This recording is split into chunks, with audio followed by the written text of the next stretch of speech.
Nous sommes certainement nombreux à se poser la question, il y a tellement de souffrances dans ce monde, mais pourquoi autant de souffrances? Pourtant on sait que Dieu existe. Et pourquoi donc ce Dieu permet qu'il y ait autant de souffrances? Voici la question que nous nous posons tous et nous allons bien sûr en parler ici à Ikiam-Tore Live. Bonjour à tous et bienvenue à ce nouveau numéro de Ikiam-Tore Live.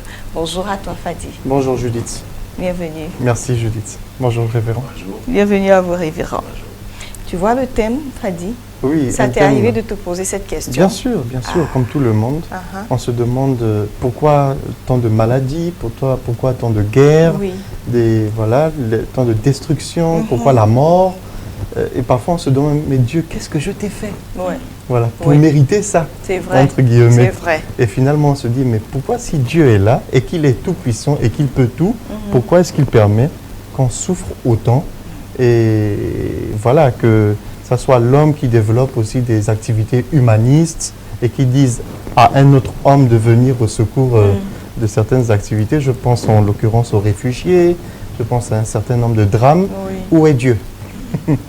Où est Dieu dans tout ça? On va laisser le révérend se charger de la question. Très bien. Ce sera plus simple comme ça. Merci Fadi. Alors révérend, voici une question que tout le monde a dû se poser à un moment donné de sa vie. Pourquoi tant de souffrances si Dieu existe vraiment? Je pense que c'est une bonne question existentielle, mais il faut repartir à la parole de Dieu, qui est la révélation, pour pouvoir avoir une réponse. L'erreur qu'on commet souvent, même en tant que chrétien, c'est de penser que Dieu est bavard. Dieu parle, mais il n'est pas bavard. On ne se gratte pas la tête, on dit, hey, toi, Dieu, là-bas, il faut me dire pourquoi tu as fait ça, pourquoi tu as fait ça. Il y a des choses auxquelles Dieu, des questions auxquelles Dieu répond une seule fois, et puis c'est catalogué, c'est fichier, il faut aller, et il faut aussi se laisser enseigner. Ça, c'est par principe. Sinon, lorsqu'on pose cette question, il faut repartir à la création, au but de la création et au comment de la création, pour savoir pourquoi l'homme est comme ça et pourquoi l'homme peut se poser cette question. Au fait, l'homme se pose cette question justement parce que Dieu lui permet de poser cette question. Pourquoi? Parce qu'il a été créé avec une faculté de réfléchir. L'homme n'est pas la seule création de Dieu. L'homme a été créé de cette manière pour qu'il puisse réfléchir. Et si l'homme est capable de demander si Dieu existe, pourquoi la souffrance? C'est parce que Dieu a voulu qu'il puisse poser cette question. Les animaux ne se posent pas cette question. Ce qui est derrière ce que je veux dire, l'homme a été créé différent. Il a été créé à l'image de Dieu. L'image de Dieu s'explique par le fait que justement l'homme a cette faculté de raisonner. Et le fait que Dieu crée l'homme comme il l'a créé, capable de raisonner, c'est parce qu'il lui a donné, c'était pour lui donner une responsabilité. Dès le début, Dieu a placé l'homme dans le jardin pour le cultiver et le garder. Et le mot garder là, c'est parce qu'il sait ce qu'il a mis en l'homme, le potentiel qu'il a mis en l'homme. L'homme n'est pas un animal qui va détruire tout son environnement.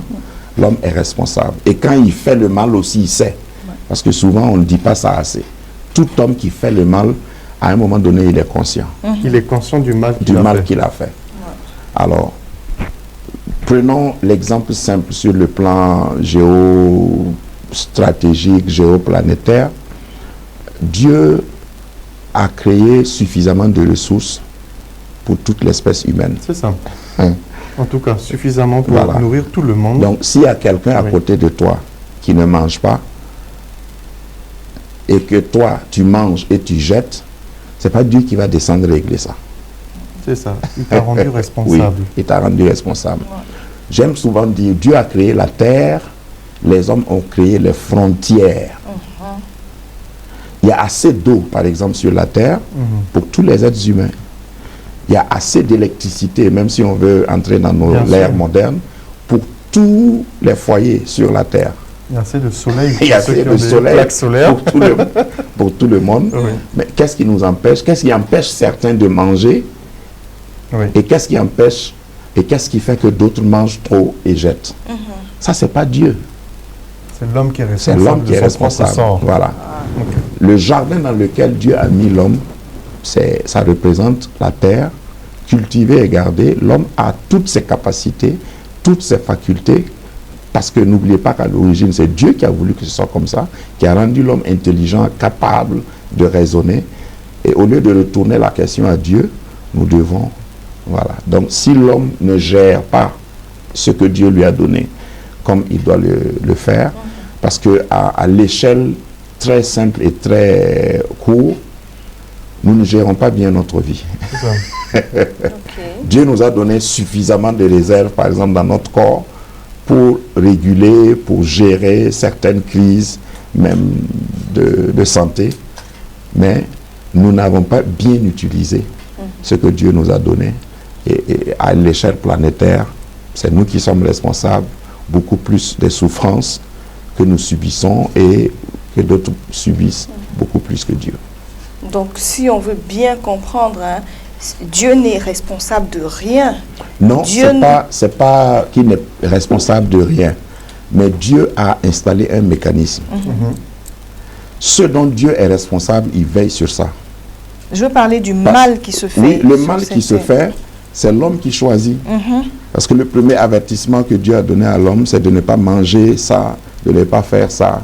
Et pour que tu puisses vivre longtemps, pour que tu puisses, tu ne perdes pas ce que je t'ai donné. Ok. Ce dont Dieu est responsable, il fait lever toujours son soleil. Par exemple. Il n'y a pas une cloche, il n'y a pas un prêtre ou un muezzin qui réveille le soleil chaque matin. C'est Dieu qui a régulé ça. Et la Bible dit qu'il fait briller son soleil sur les méchants et sur les bons. Il fait pleuvoir sur les méchants et sur les bons. Il donne 24 heures aux méchants, 24 heures aux bons, etc. Ça, c'est Dieu. Il a établi ça. Maintenant, ce que tu fais de tes 24 heures, ça relève de toi. De toi-même. Dieu ne viendra pas. Voilà. Généralement, dans un pays, même pour diriger le pays, on dit, on va élire notre chef. On ne parle pas dire à Dieu, Dieu donne-nous un chef. C'est ça. Maintenant, vous choisissez votre chef. Et puis, il y a des problèmes. Et puis, vous allez dire, Seigneur, ou Dieu, pourquoi tu nous as donné ce chef? C'est vous qui l'avez choisi. Oui. C'est aussi simple que ça. Donc, il faut que l'homme sache s'assumer et quelquefois que l'homme sache se corriger. Parce que la bonté de Dieu dans les erreurs de l'homme se manifeste dans le sens que c'est pas à la minute que nous péchons, que nous faisons le mal, que Dieu nous assomme. Il nous donne encore un temps pour nous le saisir. Parce qu'il nous a créés intelligents. Oui. Y a-t-il un temps, y a-t-il une solution par rapport à toutes ces souffrances? La solution, c'est d'abord que l'homme se tourne vers Dieu. Et quand on se tourne vers Dieu, ça ne veut pas dire que Dieu va tuer tous les autres méchants. Mais Dieu va réveiller notre conscience, parce qu'il y a des gens qui vivent, quand tu regardes ce qu'ils font, c'est comme s'ils n'ont même plus de conscience, parce que la conscience s'émousse. Oui. Le cœur s'endurcit. Oui, le cœur s'endurcit, et puis on avance davantage dans l'erreur, en oubliant que soi-même on est mortel. Voilà. Donc, la solution serait de se tourner vers Dieu. Voilà, je crois que c'est Billy Graham qui a dit, quand les gens vont se tourner vers Dieu, ils vont se tourner vers les uns les autres avec amour. Sans Dieu, on ne peut pas réparer ce mal. Et se tourner vers Dieu, c'est accepter le plan que lui-même il a donné à l'humanité pour que nous puissions vivre en paix. Quand Jésus est venu, il était appelé le prince de la paix, parce qu'il voulait établir la paix. Et puis, je ne sais pas si Dieu peut payer plus que ce qu'il a payé déjà, donner son propre fils. Oui. Voilà. Donc, si on se tourne vers lui, on peut avoir... Donc, se tourner vers Dieu, c'est concrètement accepter Accepter Jésus, accepter son plan de salut, le fait qu'il ait envoyé Jésus pour réconcilier le monde avec lui. Parce que Jean 3,16 ne nous dit pas Dieu a tant aimé. C'est pas seulement l'homme qu'il a aimé. On ne dit pas Dieu a tant aimé l'Église, mais il a tant aimé le monde. C'est pour réconcilier le monde dans lequel nous vivons, dans lequel les êtres humains sont. Et puis on va voir que nos cœurs, on va partager, on va s'aimer, mais sans Dieu, ça va être difficile. Sinon même impossible. Voilà, parce que je verrai que tu es différent, et je ne suis pas obligé de t'aider, etc. N'oubliez pas que tous les hommes viennent d'un seul couple. Merci beaucoup, révérend. Oui. En tout cas, c'est un sujet assez vaste qu'on traite en moins de 10 minutes. On espère que vous, à votre niveau, vous allez continuer à mener la réflexion. Et c'est l'occasion pour chacun de nous de prendre conscience, de réfléchir sur sa manière de faire et décider de faire les choses de la plus belle des manières. Mais la plus belle des manières, comme l'a dit le révérend, c'est de se tourner vers Dieu, lui demander sa grâce. Sa grâce est toujours disponible pour chacun de nous. Merci à toi, Fadi. Merci, Judith. Merci, révérend. Merci à vous. Likez, partagez les vidéos, la page, afin que nous puissions tous avoir l'information, la bonne information. Merci, à bientôt.